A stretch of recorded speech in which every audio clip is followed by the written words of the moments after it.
कैलासवाजी दिगंबररावजी गंगारामजी देवडे लहानकर यांच्या अर्धाकृती पुतळ्या अनावरण सोहळा संपन्न.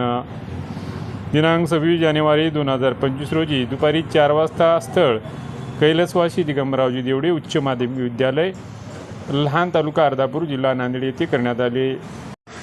या पुतळ्याचे अनावरण गुरुवर्य शंकर बायप्पा स्वामी, हबप राम महाराज पांगरेकर, गुरुवर्य विलास गणेशरावजी स्वामी तसेच माननीय खासदार श्री अशोकरावजी चव्हाण साहेब यांच्या हस्ते करण्यात आले.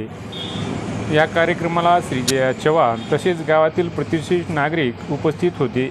आनंदाच्या क्षणामध्ये कैलासवासी देवदेजी शंकरराव चव्हाण साहेबांच्या निष्ठावंत कार्यकर्ते होते. त्यांच्या सगळ्या चढत्या आणि उतरत्या काळातसुद्धा त्यांनी साथ दिली होती आणि ते नसताना आज त्यांचे चिरंजीव आणि परिवार हा एकोप्याने चांगलं काम करत आहे, शैक्षणिक संस्था चालवत आहेत आणि म्हणून त्यांच्या वडिलांच्या पुतळ्याचा अनावरणाचा प्रसंग होता आणि म्हणून त्याच्यामध्ये मी सहभागी झालो होतो.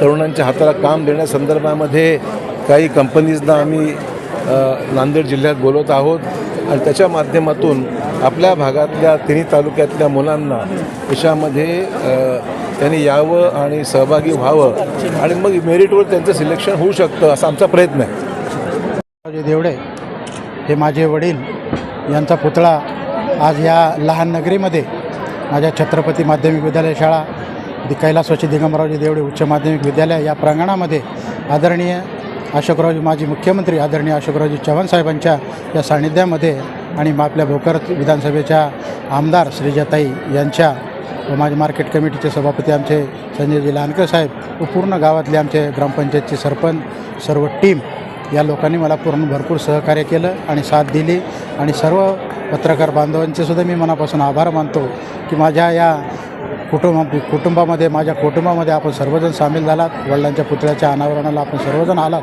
त्याबद्दल मी सर्वांचे मनापासून आभार मानतो. भरपूर प्रश्नसुद्धा उद्भवले आणि चांगले विचारसुद्धा आले.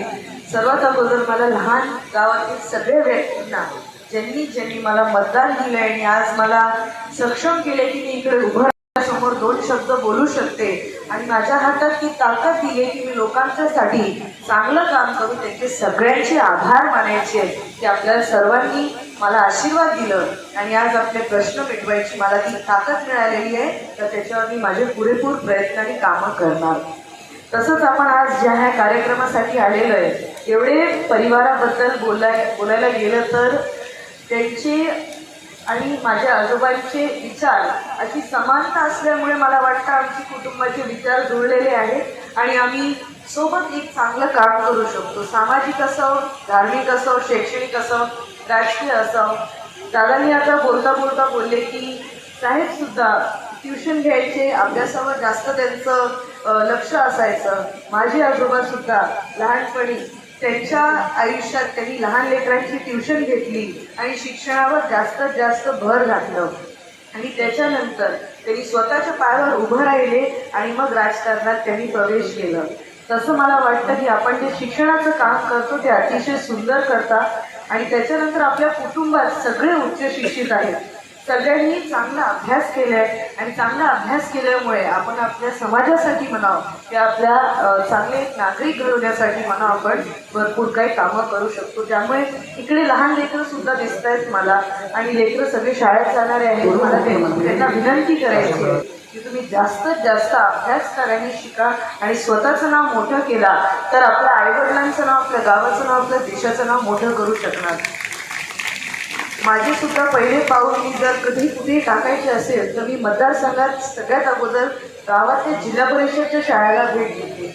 मला लेकरांबरोबर भेटायला, त्यांच्या अडीअडचणी समजून घ्यायला, त्यांचं जग काय असतं बघायला ते खूप आनंद वाटतं मला आणि लेकरांबरोबर संवाद साधायला आनंद वाटतं. त्याच्यानंतर मी जर कुठे माझं पाऊल टाकेल तर तरुण असल्यामुळे मला माहिती आहे तरुणांची पिढा एक वेगळी असते. रोजगारासंदर्भात आज प्रजासत्ताक दिनाची मी सर्वांना शुभेच्छा देते आणि आजच्या दिवस आम्ही आपल्या मतदारसंघाच्या तरुण मित्रांसाठी भरपूर काही नवीन उपक्रम सुरू केलेले किंवा उमेद नवीन आज सकाळी पालकमंत्री साहेबांच्या हस्ते आणि तो सोशल मीडियावर पेजचं उद्घाटन केलं. आपण सर्वांनी त्या सोशल मीडियाच्या पेजवर बघून आपल्या मतदारसंघाच्या तरुण लेकरांसाठी रोजगार संदर्भात असो किंवा करिअर गायडन्स संदर्भात असो किंवा त्यांच्या आयुष्यात काय काय घडण्याचे प्रयत्न आणि चांगलं त्यांना नागरिक बनवायचे प्रयत्न करून या सगळ्या गोष्टीवर आमचं लक्ष त्या पेजच्या माध्यमातून आपल्यापर्यंत पोहोचवण्याचा प्रयत्न करणार आहोत.